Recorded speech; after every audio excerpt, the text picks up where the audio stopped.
Have you ever found yourself wide awake at 2:30 in the morning, shuffling your way down the hallway to the bathroom again? Maybe it's the second or third time that night. You try not to wake your spouse, or maybe you live alone, and the silence of the house only makes your frustration louder. And as you climb back into bed, you already know it's going to take a while to fall asleep again. If you fall asleep at all, if this sounds like you, I want you to know, you're not alone. In fact, most people over 60 deal with this exact issue. Waking up 1, 2, even 3 times a night to use the bathroom isn't just annoying, it's exhausting. It drains your energy the next day, clouds your thinking, makes you irritable, and it slowly chips away at your well-being. It might even be affecting your safety if you've ever felt unsteady walking in the dark. And here's the worst part. Many people believe it's just something that happens with age, that it's normal. But I want to stop you right there. No, it's not normal. It's common, yes, but that doesn't mean you have to accept it. Today, I want to introduce you to a simple, science-based method that has helped countless people, just like you finally get a full night's sleep again, without giving up water, taking medication, or resigning themselves to this frustrating routine. I'm talking about what we call the ASIM Method. It's a smart, practical strategy that focuses on how and when you hydrate during the day. And most importantly, it works with your body's natural rhythms, not against them. You don't have to stop drinking water. You just have to drink it differently. Let's start with the first step. A is for adjust your hydration. This is the foundation of everything. See, most of us are not taught when to drink water. We just drink when we're thirsty. But thirst is actually a late signal. By the time you feel thirsty, your body is already mildly dehydrated. And as we get older, our sense of thirst becomes even less reliable. Now, here's the key idea I want you to remember.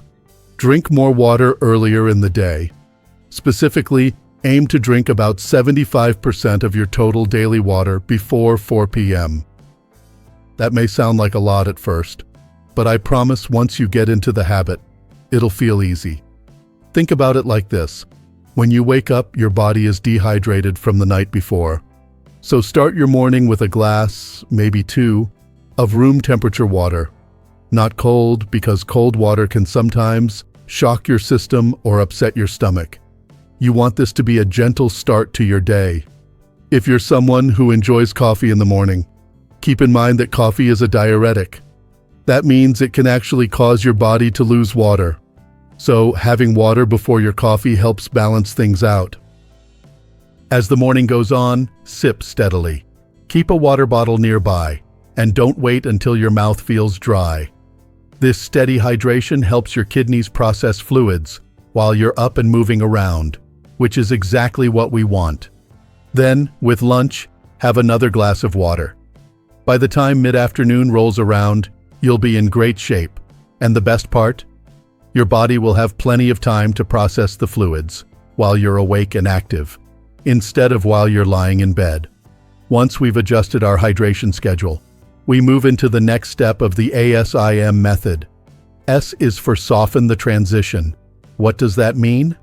It's about how you reduce your fluid intake as the day goes on. Think of your daily water intake like a plane coming in for a landing. You want it to be smooth and gradual, not a sudden drop. After 4 p.m., start tapering off how much you drink. That doesn't mean you stop drinking altogether. You might still take small sips here and there, especially if it's hot out or you're doing something active. But your goal is to gently slow things down. And then comes a very important time of day, dinner. Most people drink a full glass or 2 with dinner, and that's where the trouble begins. If you're still taking in lots of fluids in the evening, your kidneys don't get the signal to slow down.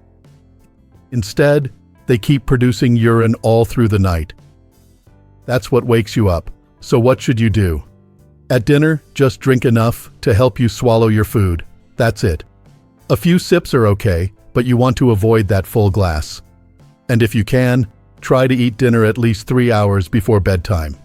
This not only helps your bladder, but also your digestion, your blood sugar, and even your sleep quality. Now, before we move on, I want to talk for a moment about something you might be thinking. You might be wondering, but what if I get thirsty in the evening? And that's a fair question. But the truth is, if you hydrate well during the day, your body won't be craving water at night. That dry mouth feeling we sometimes get late at night isn't always about thirst. It can be caused by breathing through the mouth, medications, or dry indoor air. If that happens, you can rinse your mouth or take one tiny sip. Just enough to feel comfortable, but avoid drinking a full glass. Trust me, it makes all the difference. You see, what we're doing here is gently training your body to shift back into its natural rhythm. When you were younger, you probably didn't get up to go to the bathroom at night. Why? Because your body naturally reduced urine production during sleep. That's still possible, but it needs your help. The ASIM method is about helping your body remember what it's supposed to do.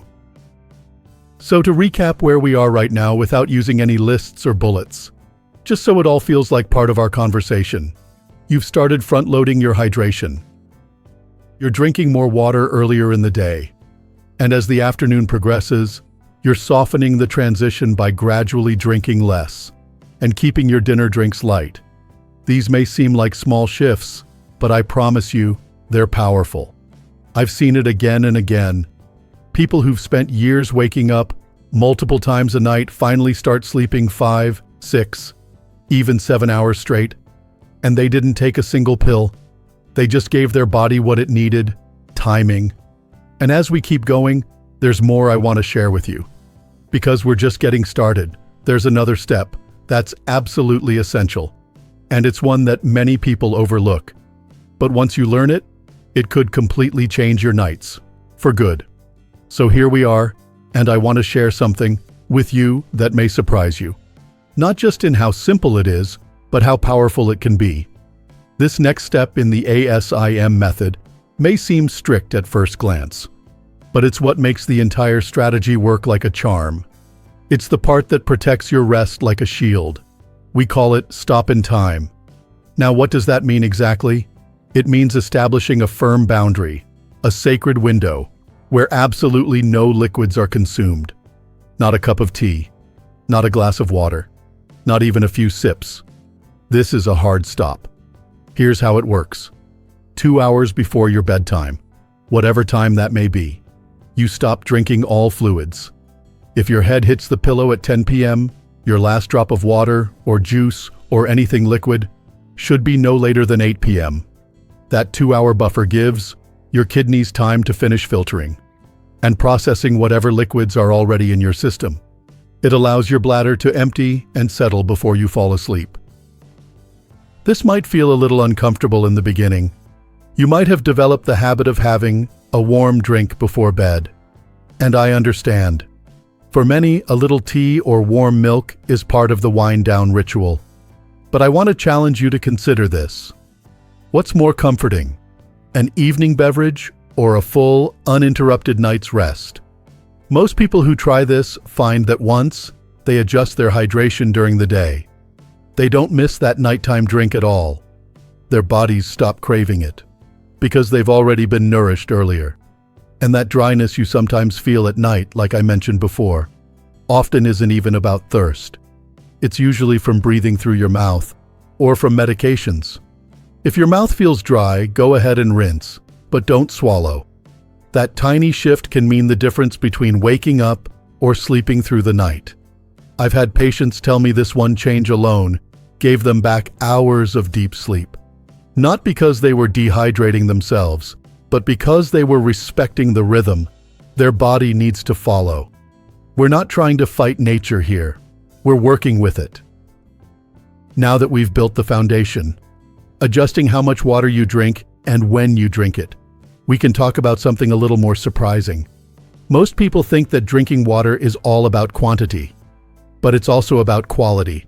It's about absorption. And that brings us to the next letter in the ASIM method, I, which stands for integrate electrolytes. You may have heard of electrolytes before. They're the minerals your body needs to help balance fluids. Sodium, potassium, magnesium. These are the unsung heroes of hydration. Without them, water doesn't move efficiently into your cells. You can drink plenty of water, but if it's not getting absorbed properly, your body won't hold on to it the way it should. That leads to more urine, not less. Now, I'm not suggesting you need to drink sports drinks filled with sugar or buy fancy electrolyte powders.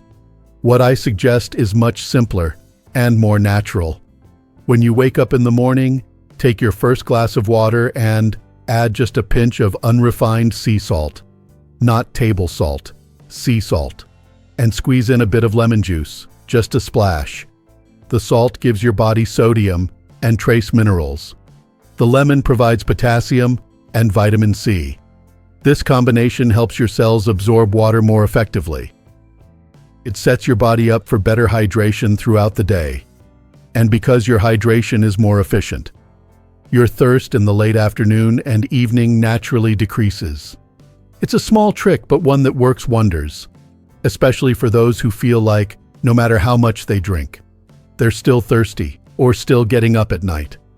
Morning hydration done well sets the tone for everything that follows. Now, the final step in this method ties it all together. It's about what you eat, because believe it or not, your dinner plays a big role in whether or not you'll sleep through the night. This is the M in ASIM, manage your dinner. Let's be honest. As we age, our digestion changes. Our bladder becomes more sensitive. The foods that didn't bother us in our 30s or 40s suddenly feel heavy or irritating at 65 or 70. And when it comes to nocturia, those nightly bathroom visits, some of the biggest culprits are hiding in plain sight on our dinner plates. Spicy foods, acidic foods, caffeine, sugar, even foods with high water content like watermelon or soup can all stimulate your bladder. They irritate it. They cause more urine to be produced. Or they spike your blood sugar, which in turn affects how your kidneys filter fluids. So what should you eat instead? A good dinner for restful sleep is one that's calm on the system. Think simple, think steady.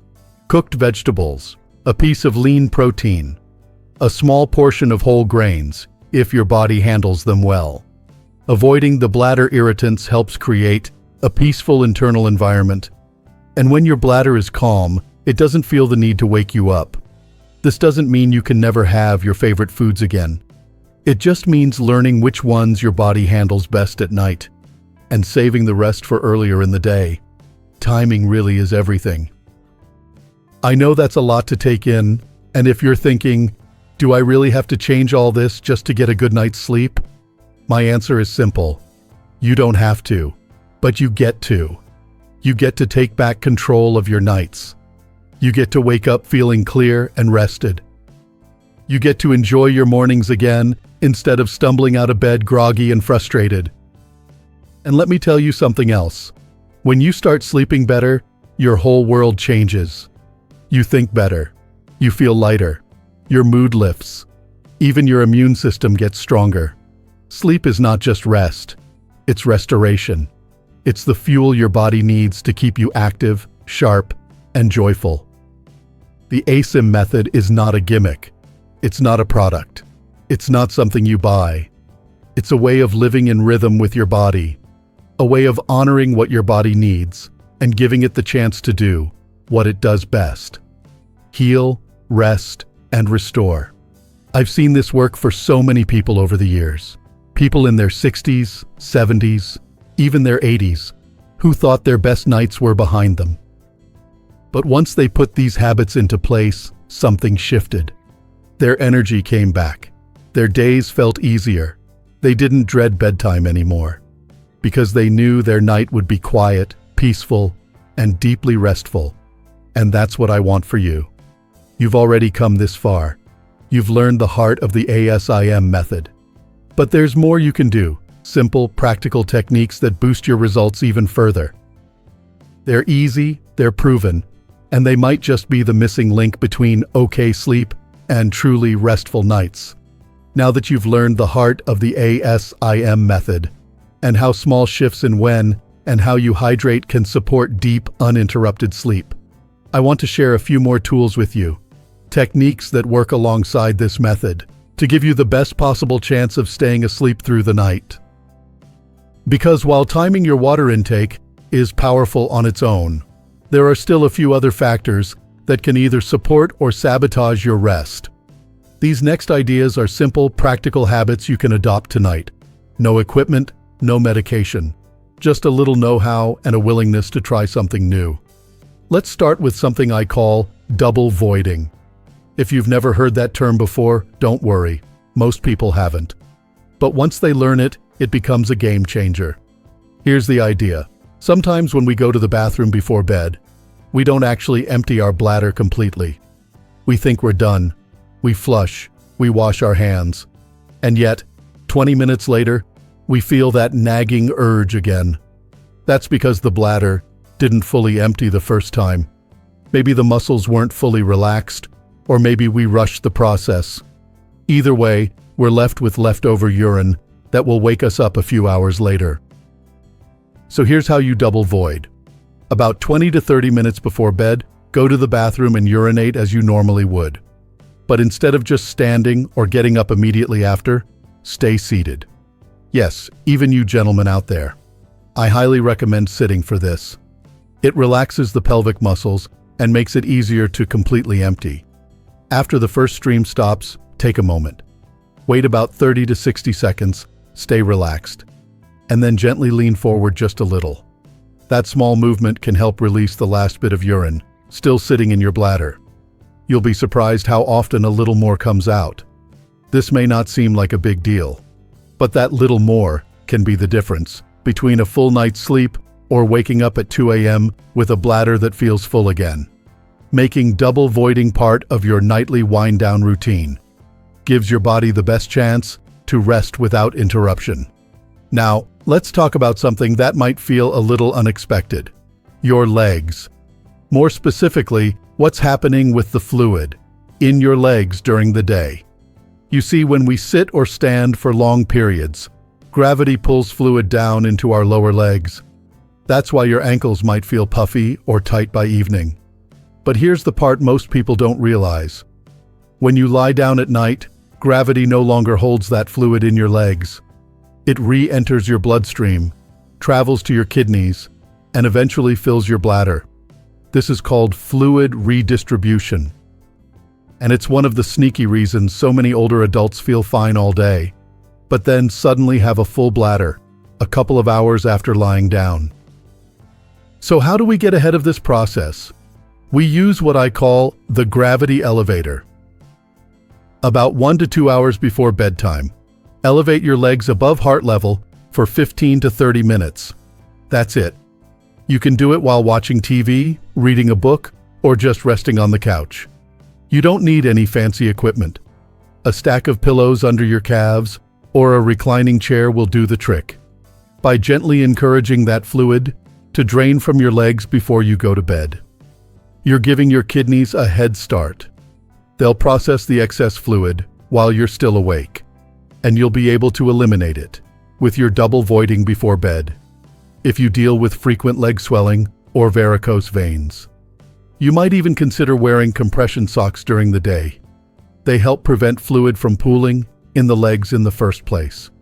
But whether you use socks or not, the simple act of leg elevation each evening can make a noticeable difference in how full your bladder feels during the night. And finally, there's one more piece to this puzzle that we haven't fully covered yet, but it might be one of the most overlooked. That's salt. Specifically, how much salt you're consuming throughout the day.